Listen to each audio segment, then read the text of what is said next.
Hello, I'm Morgan Rector, and thank you for listening to the premiere episode of Second Act. A little about me. I am Canadian, I am currently 43 years old, and I am white. I made a point of mentioning my race because I am typical in that, like most white people, I am a slave to the past. Most of my favorite music, movies, books, and television shows were made a long time ago. This show focuses on things that I feel were not fairly evaluated and received. In other words, I am aggressively going out of my way to avoid being hip. This first episode focuses on a movie that was released almost 32 years ago, in 1988. That's just one example. You can almost taste the vanilla, can't you?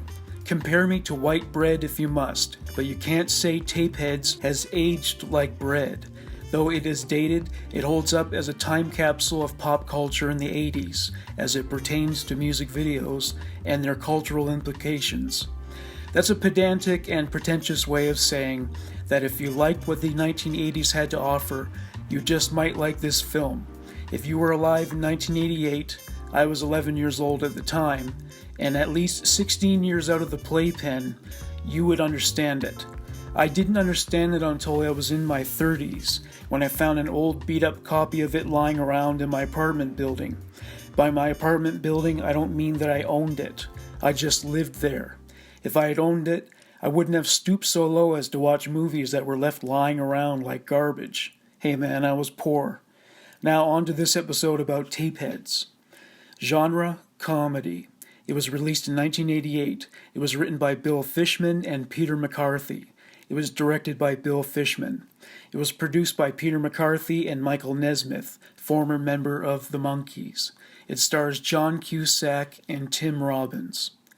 In the late 80s and early 90s, every video store I visited carried the movie Tapeheads, yet nobody I knew had seen the film. I didn't even know one person who knew someone else who had seen it. How is this possible? Didn't the owners of the video stores know which titles would make them money and which wouldn't? Tapeheads was released theatrically in 1988. By the time summer of 1990 rolled around, I became close friends with a guy named Edward. We were inseparable. I slept over at his place for nights at a time. Edward came from an upper-middle-class household. His parents were always giving him money. He never took a bagged lunch to school. He always bought his lunch somewhere. In the summer of 1990, that trend continued. They also gave him money to rent movies. That, and he had the movie channel at home. It was called First Choice, and the First Choice Super Channel. The name was a misnomer. It was the only choice for movie channels in Canada. Edward and I were bored and inactive one day in the summer of 1990. He came up with the idea of checking First Choice to see if an interesting movie was airing. This was years before streaming and in-demand services existed. So if you didn't happen to tune in at the right time, you had to just settle for what you saw or turn the television off. We tuned into Tapeheads one day. We decided to give it a few minutes to show us its worth. As it turned out, we arrived at the second act of the movie. We didn't know at the time. All we knew was that the two lead characters were shooting a music video for a synth pop band. The movie insinuated, based on the two leads' reaction to the band, that the band and its music were humorous. We understood this as the 80s had died just months before, and there had been a surplus of big-haired bands driven by synthesizers, or keyboards as we call them now. After a few minutes, we tuned out. This isn't because it's a bad movie. It isn't. We just didn't understand the humor, which was very adult. The humor of Tapeheads is two-pronged. It both lampooned and paid tribute to the pop culture of the 1980s. Josh Tagger, played by Tim Robbins, is an aspiring music video director. For most filmmakers, music videos were a stepping stone to a career directing feature films. Josh Tagger was that rare, and let's face it, purely fictitious example of someone who reveres the medium of music videos so much he decided to dedicate his professional life to the genre. With no connections and opportunities, his career has gone nowhere, and he is stuck in a dead-end job as a security guard. One of his co-workers is also his best friend from childhood. Ivan Alexeyev, played by John Cusack, is different in many ways from Josh. He is more commercially minded and ambitious. While Tager is concerned about his integrity as an artist, Ivan is committed to turning a profit. Their common favorite music act is the Swanky Modes, a fictitious soul R&B duo that scored a number of hits in the 60s but have become a has-been lounge act by the time the film's events rolled around. One night, Ivan surprises Josh at their security work site by inviting a crowd of extras in to shoot a video with Josh at the helm in the security camera's control room. They are fired for this stunt, but with their futures offering no alternative prospects, Ivan proposes that they use the security video as Josh's demo reel, and that they start their very own music video production company. He's an artist. Unemployed. All good artists are unemployed until they find a manager, a guy like me who will mold their talents into cold hard cash, a guy who will tap into that vast store of potential that lies dormant beneath that groggy little exterior. You're so full of shit. Yeah, well, there are a lot of people out there who are full of shit making money, and I'm not going to be the exception. It is soon that Ivan conceives and christens their music video production company, Video Aces. They attempt to set up a studio in Josh's parents' house, but dismissing Josh's goal as a pipe dream and a waste of time, his father ejects him from the house. Ivan and Josh take to the streets and lock down on a free space, where they shoot and edit the videos. You probably haven't seen this movie before, since most people haven't, so I won't spoil it for you. I'll just say that through a series of highly unlikely events, Ivan and Josh become major players in the music video game. The movie is as funny as it is intelligent. In some cases, they take tired cliches and rejuvenate them in ways you would never expect. We've seen 1 million light bulbs go off over a top of 1 million heads in cartoon shows, but when we see a real light bulb illuminating near John Cusack's head in live action, when Ivan Alexeyev comes up with an idea to start a production company, it proved to be a humorous twist on an old idea. Some of the humor is hilarious because of its sheer absurdity. One of the leading characters is a presidential candidate named Norman Mart, as if it isn't funny enough that his wife's name happens to be Kay. His campaign ad consists of children singing Ring Around the Rosie and having Mart put cigarettes in their mouths. He has a fetish for dressing up as a little girl and pretending to be a princess. In one of his sex tapes, Courtney Love can be seen riding and spanking him, if you're interested. The movie asks you to suspend disbelief, and it should, because there is no plausibility in this film. If you need to see a series of events that are guaranteed to transpire, do not watch Tapeheads. Watch a documentary instead. Perhaps that is the reason why MTV refused to be depicted in the film. They didn't want to be exposed as a corporate entity. The ugly truth behind the images that their largely teenaged fan base wasn't exposed to. The fictitious RVTV, or Rock Video Television, was installed in its place. Director Bill Fishman was the ideal director to helm this project, as he had directed music videos before. The sensibility of music videos is pervasive throughout the film. Reality rarely penetrated the world of music videos. The goal, often achieved, was to employ techniques of visual hyperbole to mythologize the artists in the sight of teenage onlookers. True to form, the characters and scenarios in this film likely did not depict the reality of being a music video director. All the characters in this film are larger than life. Even bartenders, window washers, and housewives are memorable for their eccentricities and how they usher the film forward or attempt to draw it back. There are no extras in this film. Even in crowd scenes, we get the sense that everybody is special to the plot and that they could surprise us at any moment in any way. One highlight of the film was the commercial Josh Tager created for Roscoe's Chicken and Waffles. After seeing the listless Roscoe dressed like a chicken, he was inspired to create a rap song created for the ad. Nobody was in the habit of calling it hip-hop yet.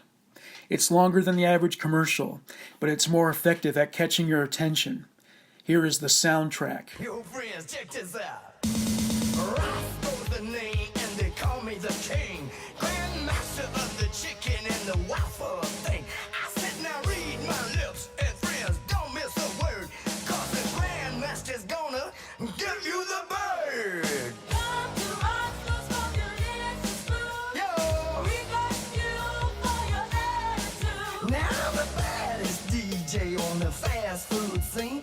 my food so cheap, you lick your plate clean. When I throw down, the ladies all beg. Roscoe, let me taste your chicken leg. Come on, fly girls, and wiggle down their bottoms. Waffles just pie and cakes with little squares on them. Now when you salivate and hear Pablo's bell, don't go to no place where they serve you ill. Roscoe's, that's the place to be, just like you see it on the TV. Come on, all you homeboys, and bring your freaks down and toss them chicken and waffles around. You may be ugly or smell real funny, but Stowe don't care 'cause they save you cash money. I ain't lying.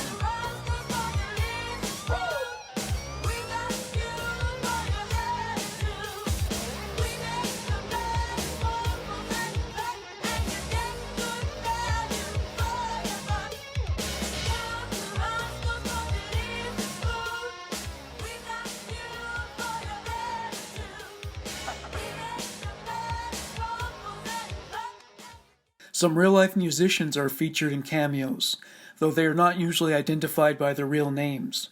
Weird Al Yankovic knocks Ivan Alexiev to the ground after being approached by the business end of Video Aces.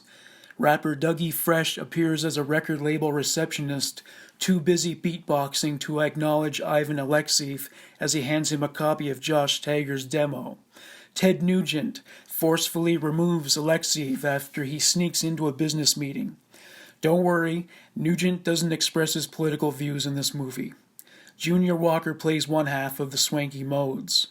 Speaking of whom, it is this soul duo that wrap up the movie with an air of optimism, even though Ivan and Josh are arrested for accidentally broadcasting Norman Mart's sex tape to the nation as millions of teens await the appearance of 80s boy band act Menudo at a charity concert. The scene could have easily fallen flat. All that would have been required was a lousy song. Instead, we get Ordinary Man, a catchy pop-infused funk and soul number that lifts the spirits of the film just as it seems that the protagonists are about to lose it all. Seeing the Modes perform for a crowd of MTV generation teens, however unlikely that was to happen, you buy it hook, line, and sinker as the song progresses.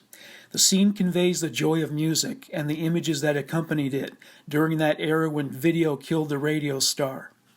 Tapeheads serves as a reminder of just how personal the experience of listening to music is, even if the lyrics do not reflect incidents from your own life. Josh and Ivan, utterly hypnotized by the music of the Swanky Modes, cannot refrain from dancing to it. Even the more introverted and cynical Josh comes to life at the sound of the Modes. There is a lot of clever dialogue in this movie.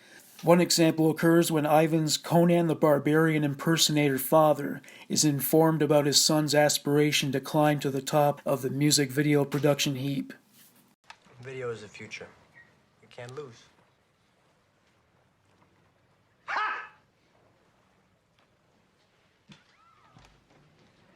We'll make him eat that syllable. Some more examples. Think of that little train when you were a kid in school and you read that book. I think I can, I think I can. But now the train's not saying I think I can, I think I can. It's saying cash flow, cash flow, cash flow, cash flow. Look, Ivan, I hope you're not putting too much faith in me.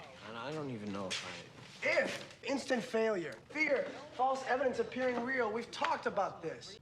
Am I crying? No. Well, it wouldn't surprise me if I was. I was moved. I can't do anything with this. Why not? I need production value.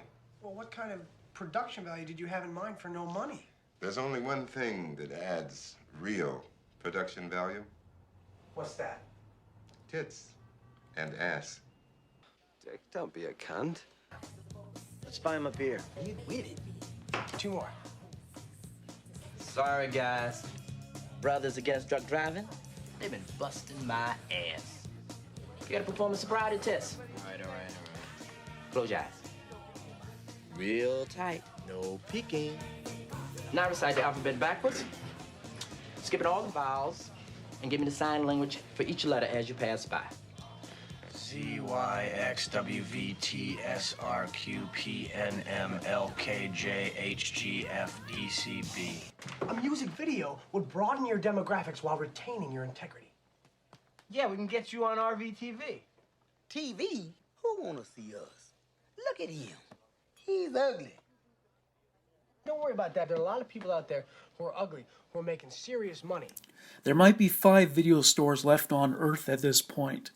It's highly unlikely you can find Tapeheads on any streaming service or on-demand channel. The good news is that you can watch it for free in its entirety on good old YouTube. And now an interview with director Bill Fishman. Hello? Hey Bill, it's Morgan. How are you doing? Hey, can you hear me? Yeah, I can hear you. Can you hear me well enough? Yeah, I think so. I think it's pretty good on this. Okay. I try. Are you working right now, or has the entire industry on lockdown? Well, I am working. I mean, I had a film that I was starting, a new film that I'm starting this summer, and that it shoots actually in Fiji, and we just put it on hold, but we're trying to keep it alive. We're doing a Zoom script reading, which I haven't heard of, and then we're still doing some music videos and little animation, and so there's a lot of things going on. It's just it's a lot of work. It's because it's all smaller and trying to figure it out, but we're kind of trying to keep it going. What's the film going to be called? The film is called Waltzing with Brando, and it's a really, really fascinating, really, I think, important story actually for now. It's the story of Marlon Brando and the relationship with his architect, an unknown architect, young LA architect that he hired in 1969 to come out to Tahiti and build an ecologically perfect, home for himself on an uninhabitable island that Brando had bought in Tahiti when he had done Mutiny on the Bounty. So a lot of people don't know that, Marlon Brando, I mean, they know he was such so passionate about civil rights and indigenous people's rights and all of that, but they didn't realize that he was into environmental conservationism and way before anyone, before many people, and so he really started the first ecological resort. He wanted nothing. He wanted to keep it completely closed loop, completely green before there was a name for that. So it's a comedy. It's a comedy because they ran into all kind. They didn't have the technology, the solar power, nothing. So they were coming up with new and innovative ways of and difficult ways of trying to build on a nearly impossible mission there. So are you actually going to his island? I don't know if I'm pronouncing it correctly. It's something like Tetiaroa or something like that? Yeah. Well, we might do some shooting there, but we're shooting it actually in Fiji, which isn't too far away. And we found a lot of locations there that look like Tahiti in the 1970s. And islands and stuff. So Billy Zane is playing Marlon Brando, and it's going to be. And then there's an actor named Mike Beckingham who's playing the architect. So it's pretty exciting. Yeah, I read about that island. I read the book Songs My Mother Taught Me. He talked about it quite a bit. Yeah. So, okay, well then that's He was really. It was a time when Brando, was really between Last Tango in Paris and The Godfather. So he ended up having to take the job, The Godfather, this gangster movie, to make money to build his island. He needed to take a job, so it ended up resuscitating his career, and it was a time when Brando really, I think, came into his own and really felt, fulfilled and happy there. So it's a great story. Oh, absolutely. So getting into your story now, so how did you first get into directing music videos? Had you been doing any filmmaking before that? I had graduated from the American Film Institute, so I was a young guy. I'd been to every film school, and then AFI, and I ended up trying to get work, and it's very difficult. So I had to do all kinds of jobs like gaffer or electrician or assistant cameraman or cameraman on short films. I had no connections, in Hollywood or anything to that effect. So you basically worked on all these small projects, and some of them were music videos. I was assistant camera or in other positions and shooting, and then I felt that I could do. I liked the directors I was working with. I felt that I probably could do okay or as well as them. So I started a little company with a friend and started to try to make music videos. And one of the first one we did was a band called The 3 O'Clock. The 3 O'Clock. We did a song, Jet Fighter. And then the manager of that band, or the record label, had another band called Suicidal Tendencies. Yeah. And then I directed a video for that band called Institutionalized. And then started doing more and more, videos, and had another partner. And back then it was a kind of job you could get without being in the union, without having connections in studios. It was a new, MTV was just starting out, and you could turn out little films or music videos, and they would be seen, That's right. Yeah, and that's pretty much done now, isn't it? Seems like that's just, I don't even know why they make music videos anymore. Well, ironically, YouTube is now fulfills what MTV was, and YouTube, as far as I have heard, is the number one platform for people listening to music. So in some ways, it's come around full circle. It's almost more important for artists to have videos, because people are going to try to listen to them, and if on YouTube, and if they want to get them to get the streaming and to get the likes and to get the ad revenue and all that, they have to have something compelling, visually, usually on top of the music. Yeah, that's true. So how did you make the leap from directing music videos to getting Tapeheads made? So I had, so at that time I was working for a producer, a production company actually. And I was basically like a PA, running around doing whatever. And they had a job that they were developing films and spending a bunch of money on scripts and things like that. And they had an investor that had a product, a fire escape system that was from Europe, and I think they were lawyers or dentists, I think from Utah, from Salt Lake, that also invested in the film company.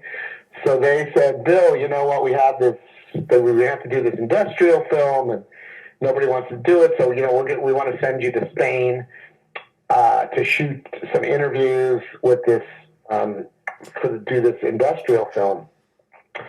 And then we ended up getting, I ended up doing that and getting George Kennedy to appear in it, and it came out pretty good. And they had asked me to direct another like promo for them. I had to shoot in Cannes for a television series for Valerie Harper's husband, I remember. So I was kind of the only guy around that they could give these little jobs to, and I would actually go out and do it, and I wasn't getting paid hardly anything. So I did those, and I was writing a script, or I pitched a script to the producer I was working for, and I remember it was about this thing called, rap music, and breakdancing. And because I used to go down to these nightclubs down in industrial areas in Los Angeles, and there were people like Ice-T and people like that who were face dancers, and it was all very underground, a very mixed crowd. And I wrote and I pitched it to the producer, and of course he didn't want to have anything to do with it, didn't know what I was talking about. And then about 5 months later, or half a year later, the film Breakin' came out. I think it was Breakin'. And it made a fortune. It was a low-budget film about girls. So when he saw that, he called me in his office and he said, that thing you told me about, it made a fortune. What else you got? So I just on the spot he said, there's these, stuff is these two guys doing music videos, and they get, goes wrong, and they get involved in all this stuff. And he goes, okay, great. That sounds great. So he gave me the money to start a screenplay. And I started that, and then I was walking down the block in my house, near my house in Venice, and I saw some scripts in the trash. And I was like, oh, wow, this is kind of odd. And so I walked upstairs from the trash and said, there's some scripts for this film called Repo Man out here. And I did music video for Suicidal Tendencies, which, is in that, the music's in that film. If you guys want to give me any money to make this. Oh, it was right when I was making the video. Do you want to give me any money to we'll put your film in the music video, And so it was Peter McCarthy, who was the producer of the film. And he said, no, I don't want to give you any money, but just use the film, But actually, we went to Universal. He said, yeah, it's a great idea. And then we went to Universal, and they said, no, we're not going to give you any money, but, go ahead. Use the film. So Peter said, yeah, fuck it, don't use the film. We're not going to give you any money. So he said, what is the film? And then I told him, and he and I rewrote the script, and he had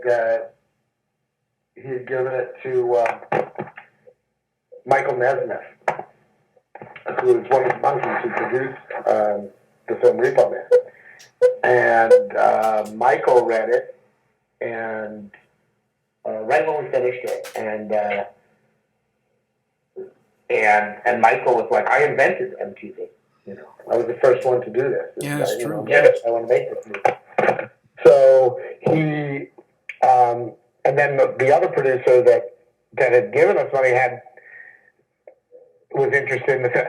So oddly enough, right when I wrote the script, we had like 3 people that wanted to make it. Which was, I didn't realize how odd that was, how unique that was. I was about 22 or something, 23 at the time, and so we went with Michael, and Michael had to deal with Brandon Tartikoff, who was the president of NBC at the time, to do movies.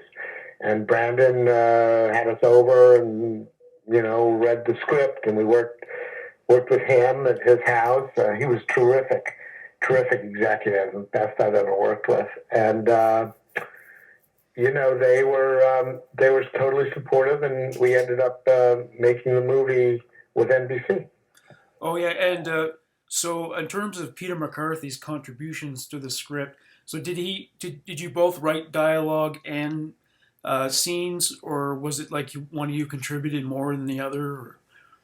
Well, I had written the story. I had a draft of the screenplay, which I had written with 2 other guys, Ryan Rowe and Jim Hirschfeld, that I hired in the very beginning. So Peter and I rewrote the script pretty much from scratch, and we had a different protocol for writing when Peter and I were working. I remember we would meet 3 times a week, like Monday, Wednesday, Friday, from 9 to 12 or 9 to 1, 4 hours, and we would sit at the computer and write. How about this? How about that? One person would type, and the other would pace around the room, right? Talking or writing. So we would be rewriting and writing dialogue together, and that was, it was like a job. You show up to work, you work for 4 hours, and then, 2 days later you get together and do it. There was no sharing of it in terms of breaking up scenes and writing scenes and then revising it. So everything was done together in terms of writing, if I remember. But it's not the only way to work. I worked all different ways, but that was a fun way. You had to type also at that time, so making changes was more difficult. So you do a lot of talking before you write down a line. Yeah, my favorite line in the whole film is, "I'm going to make him eat that syllable." Was that your line? I think I saw that in the notes. I think that was Peter. Oh, that was Peter. I believe that was Peter. Yeah. Yeah, there's lots of great dialogue in that movie. It's very quotable. Because I listened to the DVD commentary. So you've said you've had a lot of people come up to you throughout the years who became aware that you directed Tapeheads, and they quoted the lines to you, right? They Oh, yeah. I forgot I did that commentary. But yeah, I do remember, I think I talked about it in that commentary. I remember at one film festival, someone had known the dialogue verbatim of some scenes, and I forgot that I had written it. I didn't know what he or she was talking about, and then I realized. I said, "Oh yeah," I guess I did. Well, there's not a lot of directors who go back and watch their own movies. So what was it like to go from making music videos to making a feature? Was it easier or harder? Well, I remember that it was. Well, I didn't find it difficult at all. Many of my videos at the time had been story-driven. I'd gone to AFI Film School and I had written a script. I had taken, European cinema classes. So I knew I knew a lot. I didn't necessarily get to use all of that in music videos, but I think it wasn't like I was coming to music videos from being like a photographer exactly, or something like that. So I knew, so my music videos were always, were usually a bit more story driven anyway. So that wasn't what you didn't use in music videos was like sound, dialogue. So that aspect of it was what people thought was going to be difficult, and I never found it difficult. People ask me, because I was young and to be a set of a big movie, and was I nervous? And I really wasn't. Whether that was a good thing or a bad thing, I don't know. But I didn't find it. I didn't find it difficult at all. Was there any aspect of it that you did find challenging? Well, yeah, there was lots of there was tons of stuff that was challenging. I mean, I had a challenging time with the crew. In particular, we had problems with the director of photography. We tried to replace. I had my actors, Tim and John, became good friends of mine, but they were also very young. They were highly improvisational and, rather reckless. And they did not like to stick to the script. Oh, really? And they wanted many, many, many takes of stuff because they always thought they could get a better take in. And so we would always go 1 hour overtime every day, even though I kept trying to hit it at 12 hours, and like every day somehow it would be like 13 hours. And the original edit was about 4 hours long. We shot so much footage. There's whole plot lines that are gone from the movie, and so there was a lot of challenging stuff. But I had a great team. Peter and I and Catherine and even my actors. We all had a great time, but there was like challenges, in terms of trying to corral stuff. It was it was kind of anarchistic, Oh yeah. So corralling everybody, all these creative people, was tough, Sure, and also you worked with a lot of people who had not really been actors before, right? Like, I don't know if Don Cornelius did a lot of acting before, or Junior Walker. They had done none. Yeah. And I mean, they were great. But the thing was that, like Junior and Sam, who played the Swanky Moes, they memorized their lines, like from the end of the line, from the end of the actor's line before that. And John and Tim would just go off. They would Swanky Moes, and they would just go nuts and keep talking about, they'd be making up puns. They heard them. And Junior and Sam would look at each other, and all they would do is like repeat their lines again. They had no improvisational skills whatsoever. And Tim owned or started an acting company that John was in, which was all improvisation and commedia dell'arte. And so that the most problems we had was with the non-actors with them, because they were not used to that at all, and that was difficult. For sure. Don Cornelius was awesome. I mean, he came. We had a production office, and tiny little production office. Oh, I think when we cast him, we were actually working out of I think we had an office in the back of that loft where we shot. And I remember him, I think he came in and he was dressed, so perfectly in, $1,000 Armani suits, and he had a, Rolls Royce downstairs with a driver, and he came in, and the scene wasn't written for anybody like him. His name is, in the film, it's Mo Fuzz, and he was supposed to be like an old Jewish guy who owned a record company. And Vicky Thomas, my casting director, said, "What about Don Cornelius?" And I was like, "I love Don Cornelius, but he doesn't act and everything, and so I have him in." And he came in and he just like wowed us. He's like, "Wow, we were just so impressed. We would do anything, to get him in the movie." And I thought that was what Josh and Ivan would feel when they went into Mo Fuss's office. Like, they were so impressed that, they would just do anything for free and on spec.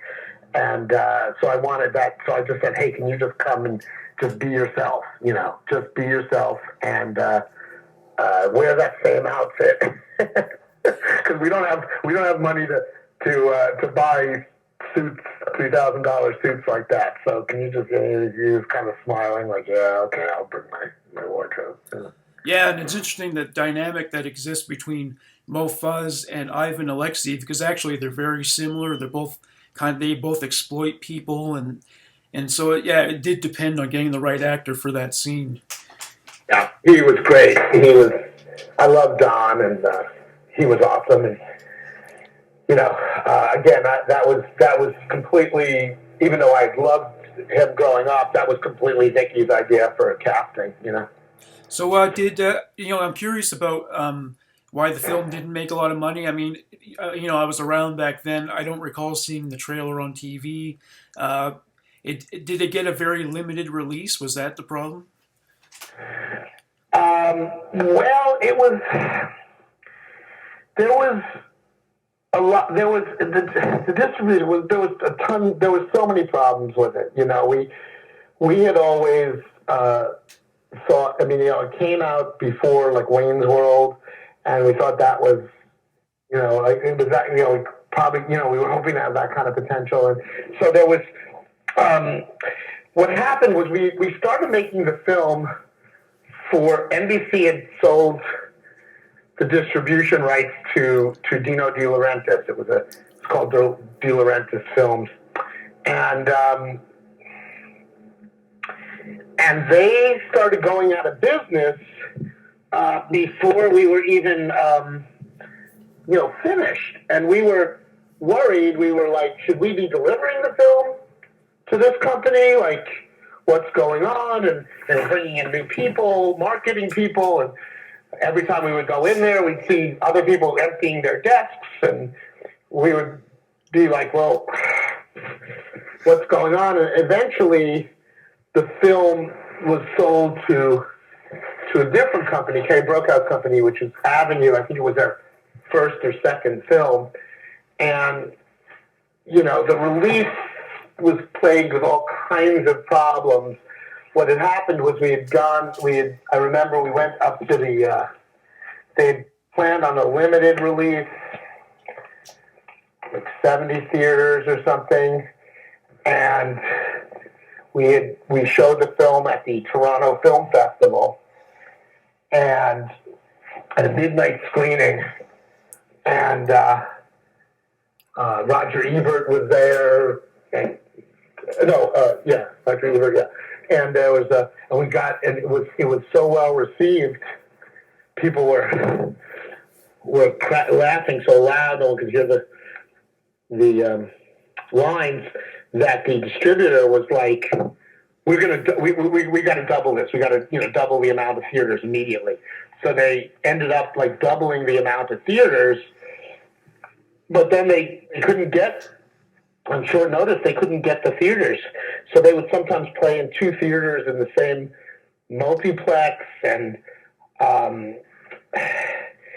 the John and Tim didn't, the press, they didn't want to do the press for it. They couldn't get New York and Boston, theaters in New York and Boston, so it opened up all over the country, but not New York and Boston. I think the guys went on the Late Show with David Letterman, and the Swanky Modes were on there. The record company, Ireland, didn't get the record out because I can't remember. There was all kinds of problems with the release, and so it ended up not. I know they took ads out for it. NBC did, but like during the World Series, so it had some interesting. Nothing jives. Nothing. It wasn't. It was supposed to be sort of a small film that would just build, and then it didn't really work, and so after a few weeks, the film was out of the theaters before the record album even came out. The film was out of the theaters, and then about 6 months later, we played at the Boston Film Festival, and the magazine, the newspaper, Boston, I think it was called the Phoenix, like a free newspaper, the weekly. They had listed it as one of their 10 best films of the year, but no one could see it because the reviewer had seen it at a film festival. So they wanted to screen it. They screened it one night at a midnight screening there in Boston and sold out for 6 weeks. So they organized another release for New York and Boston, which hadn't been released before. It was kind of a crazy time. No one really knew what to do. There was no organized plan, and they just kind of tried to keep improvising. And to make matters, so it ended up not doing the kind of business that we wanted. And then to make matters worse, it kind of got hammered by the critics. I read some of the reviews, and I feel like I don't think they understood it. I feel like the film, to some extent, was ahead of its time in terms of critiquing pop culture, almost having a meta quality about it. Did you feel that a lot of the reviews were unfair, that they just didn't interpret the film as it was? Well, yeah. The film was a polarizing film. We got no middle of the road reviews.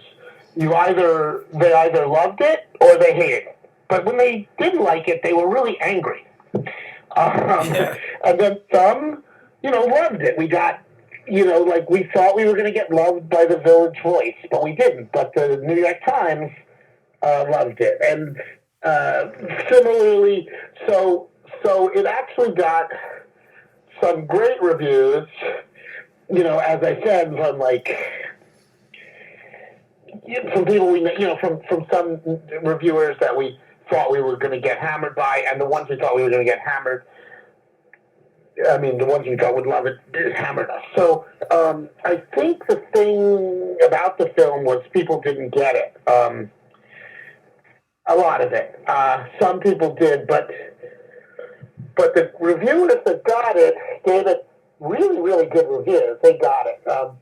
And the ones that didn't just hammered it. So, but I think that's, with art, it's kind of like that anyway. We never tried to go middle of the road too much.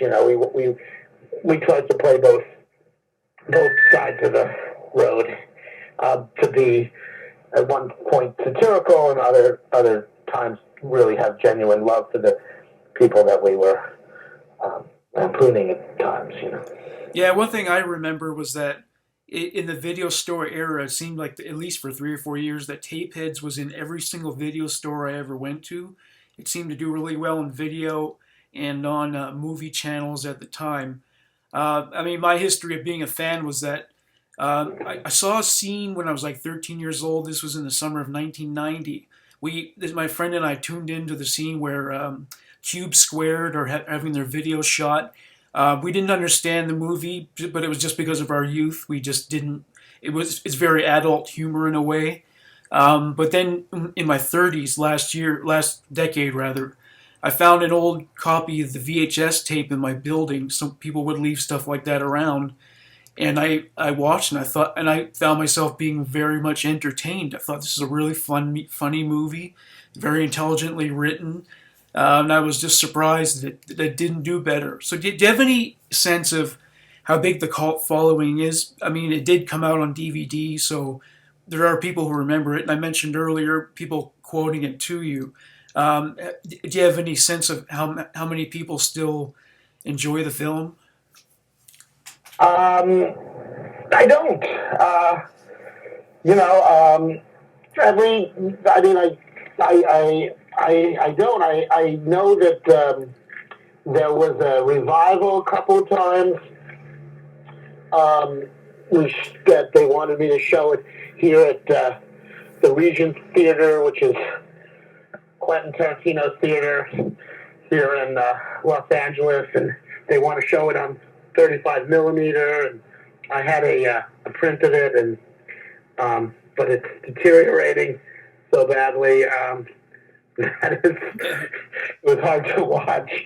But they showed it there, and a lot of the people hadn't seen it before, and at the theater, and loved it. And then there were people that had gone that had loved it when they were when it came out. So we had a cult following almost from the beginning, but we were very surprised because we didn't make it as a cult movie. We were making it because we thought everyone would love it. Yeah. Is Josh Tager based on you by any chance? I don't. Well, I mean, yes. The idea of him was, but but the real events that I that I went through are not depicted in the movie because I don't think people would have believed them. Really, they're more wild than what's in the movie. Eh?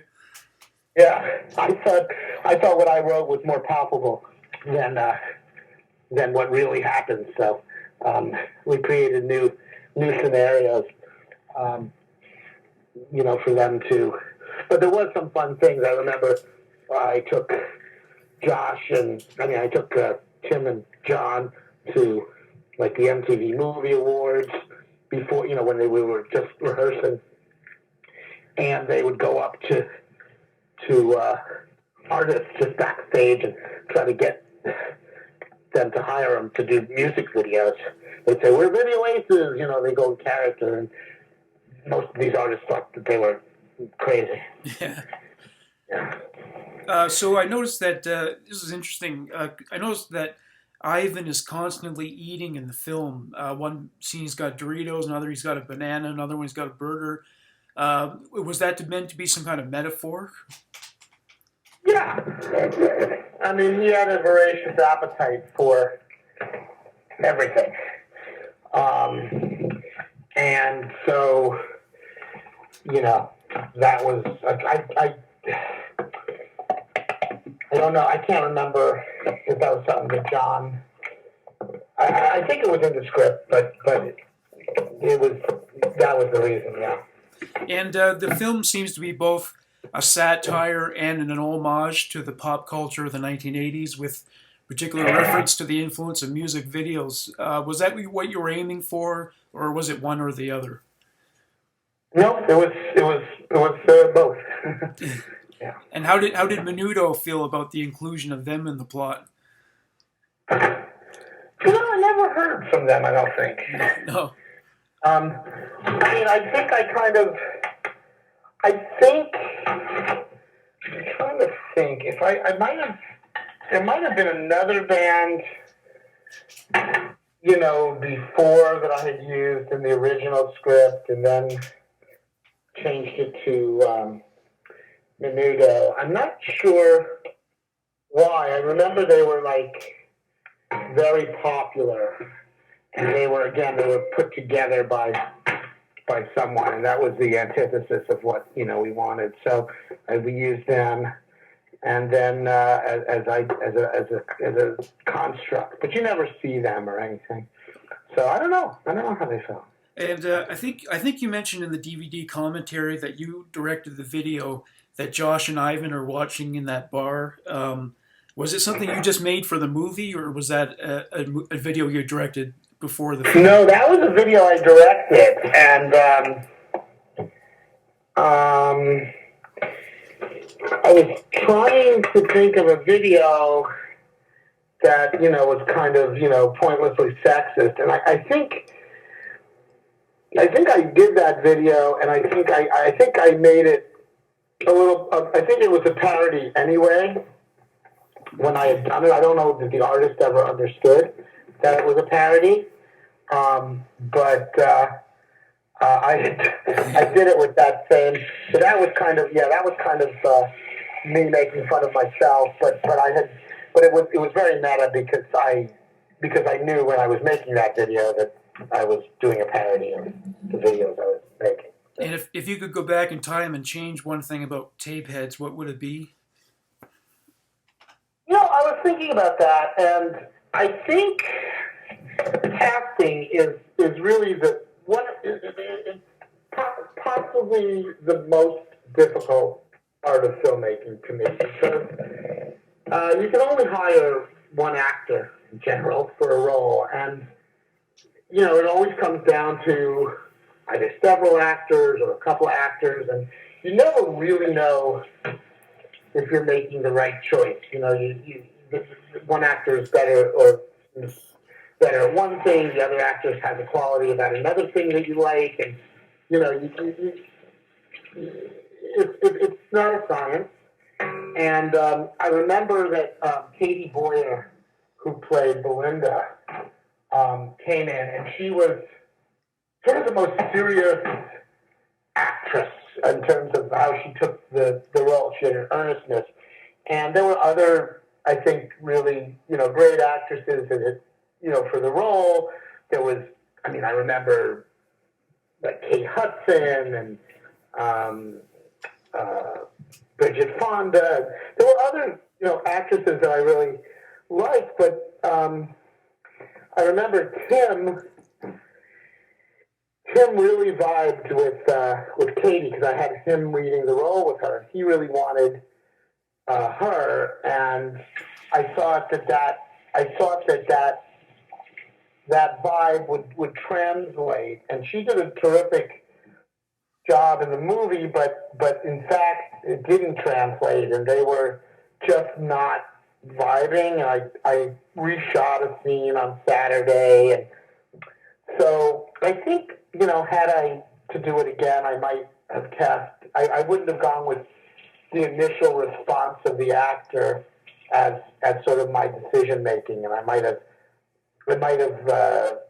picked someone that for a different reason. So that might have been something I would have changed. With that Ninja Bitches scene, did the actresses have to undergo some kind of martial arts training for that? Yeah, they did. Yeah, she was great in that, and so was Mary. They learned those nunchucks and knives, and that was they really did that. Yeah, I love the premise that one sleeps with two switchblade knives and one happens to carry nunchucks wherever she goes. That's great. Yeah. I don't know where I came up with that, but that was so some of the most innovative and original cinematic expression I have found has emerged in a lot of music videos over the years, and I was wondering if your experience with directing videos shaped your vision for features as well. Would your feature films be different if you had never directed music videos? I'm sure, because there's certain things from music video that you get. Music videos, you get to experiment a lot with technique and storytelling and equipment, and you get to make mistakes. You get to do things that work, and you find you're not as precious with stuff. Sort of how you can fix stuff later if you need to, and So I think the comfort level on all that, and what you find in that is really the appeal of the music video, and that's what you can take to filmmaking that sometimes you can't get in other filmmaking when there's bigger crews and more things on the line, or commercials where they have all these agency guys and they're all so worried about their jobs and how the product looks. And it's really a time, you can really experiment a lot more, and that helps with films like Tapeheads, where we were trying to break, some new ground narratively and things like that, And just as a spectator, do you have a favorite music video of all time?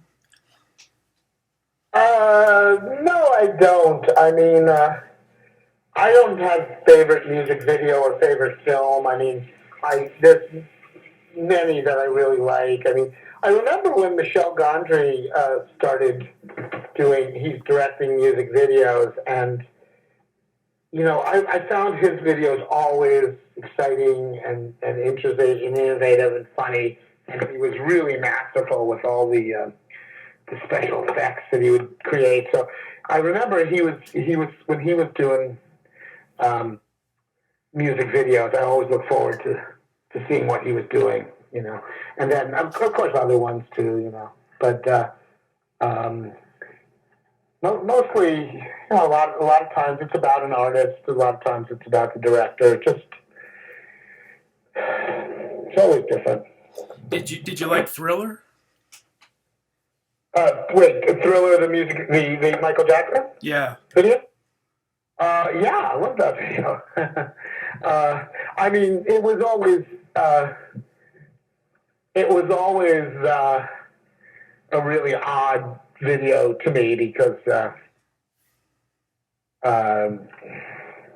again, in some ways it seemed to take itself really seriously. Oh, yeah. And then, then it was all about, Michael Jackson's talent. So, he was so great to watch that you almost couldn't do anything bad with him. What was the last music video that you directed?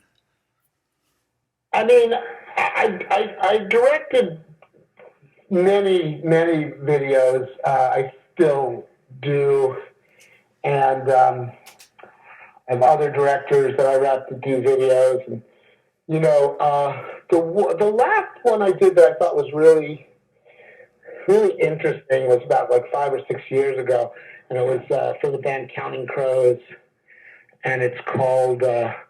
I did a couple, but the first one was called Palisades Park. And I completely wrote the story based on the lyrics of the script and the feel of the script, but it was more the script. The lyrics it was more poetic. It really didn't make any sense. Mm-hmm. So I had to come up with a narrative that I felt could go. The lyrics could make sense, and it was a really interesting challenge. And the actors were amazing, really terrific. It's a long clip. I think it's 9 minutes long, and kind of a beautiful story. And it was not at all what they thought when they wrote it. So that was really rewarding, and a really great video. I encourage you to watch it. It's not like my other ones. It's not comedic at all. Yeah. So do you find, do musicians usually have very specific ideas for the video, or do most of them just tell you, they just give you carte blanche and they just wait for you to come up with something? No, it's different all the time. Sometimes nowadays a lot of them have more ideas. Back when musicians weren't as empowered or didn't know as much, they'd leave it up more to the director to come up with something. In this case, and I just came up with everything, and basically he said don't change a thing, and even in the edit he made a couple of changes, and it's like, no, just go with it. Perfect. So that was a great experience. Yeah. Well, Bill, I thank you so much for doing this interview. I really appreciate it, and I'll send you the link to the podcast episode when it's finished. Yeah, I'd love to hear it. What is the podcast going to be called? Second Coming, you said? It's called Second Act. Yeah, so it's for things like Tapeheads, where they were underappreciated when they first emerged, but I think they're great, and I think they deserve a second look. Oh, okay, I love that idea. That's great. Yeah, send me the link, and I'd love to, and best of luck with it. Yeah, thank you very much, Bill. Take care. Okay. I'm going to close with Ordinary Man by the Swanky Modes. To quote Mo Fuzz, played by Don Cornelius, "Let's get into trouble, baby." This is Second Act. My name is Morgan Rector. Bye for now.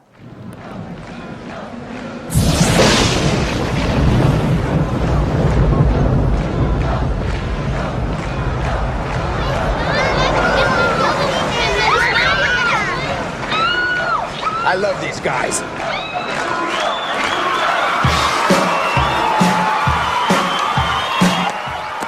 Come on, let's go. Oh, boys. Yeah. Open up. Let me through.